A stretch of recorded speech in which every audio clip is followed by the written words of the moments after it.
അപ്പോൾ ഇന്നത്തെ മക്കളുടെ ലഞ്ച് നോക്കാം കേട്ടോ. അപ്പോൾ എല്ലാവരും പാത്രങ്ങളൊക്കെ റെഡി ആയിട്ട് വന്നിട്ടുണ്ട്. അപ്പോൾ എല്ലാവരും പാത്രങ്ങളും കഴുകി സെറ്റാക്കി ഇവിടെ വെക്കും കേട്ടോ. അപ്പോൾ ഒക്കെ റെഡി ആയിട്ടുണ്ട്. അപ്പോൾ ഇന്ന് ഞാൻ നേരത്തെ തന്നെ ചോറും കറികളൊക്കെ നേരത്തെ തന്നെ എണിച്ചിട്ടൊക്കെ റെഡി ആയി 7:30 ആകുമ്പോഴത്തേനും തന്നെ എല്ലാ പണികളും കഴിഞ്ഞിട്ടുണ്ടായിരുന്നു കേട്ടോ. പിന്നെ തലേദിവസത്തെ ദോശമാവുള്ള കാരണം ബ്രേക്ക്ഫാസ്റ്റ് അത്ര കുഴപ്പമില്ല കേട്ടോ. അപ്പോൾ ദോശയും സാമ്പാറും ചമ്മന്തിയൊക്കെ ആയിരുന്നു. അപ്പോൾ ചെറിയ ആൾ ഇതാ വന്നിട്ടിരിക്കുന്നുണ്ട്. അപ്പോൾ 3 ആൾക്കും ചോറാക്കി കൊടുത്തു. പിന്നെ ചെറുപയറിൻ്റെ ഉപ്പേരിയായിരുന്നു. വെറുതെ കടുകും മുളകും ഇട്ടിട്ട് വേപ്പിൻ്റെ ഇലയൊക്കെ ഇട്ടിട്ട് തൂമിച്ചത് കേട്ടോ. പിന്നെ കുറച്ച് ഉള്ളിമുളകും പുളിയൊക്കെ ഇട്ടിട്ടുള്ള ഒരു ചമ്മന്തി ഇട്ട വെറും തേങ്ങ ചേർക്കാത്തൊരു ചമ്മന്തി അരച്ചിട്ടുണ്ടായിരുന്നു. പിന്നെ കുമ്പളങ്ങയും പരിപ്പിട്ടിട്ടുള്ള ചാറുകറിയായിരുന്നു. അപ്പോൾ 2 ആൾക്ക് ആ ചാറുകറി ആക്കിയിട്ടുണ്ട്.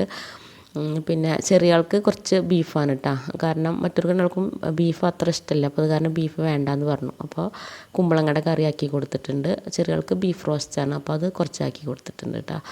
ഇവിടെ ആർക്കും മറ്റേ മക്കൾക്കൊന്നും അത്ര ബീഫ് അത്ര ഇഷ്ടമല്ല കേട്ടോ. അപ്പോൾ അത് കാരണമാണ്. അപ്പോൾ അത് ചോറും കറികളും ഒക്കെ സെറ്റായിട്ടുണ്ട്. പിന്നെ ചെറിയ മോളോട് വന്നിരിക്കുന്നുണ്ട് കേട്ടോ. ഇത്തിരി മടിയുണ്ട്. അപ്പോൾ അവൾക്ക് ഓറിയോ ബിസ്ക്കറ്റും അതുപോലെ ഒരു റോബസ്റ്റ് പഴമാണ്. അപ്പോൾ അത്രയേ ഉള്ളൂ കേട്ടോ ഇന്നത്തെ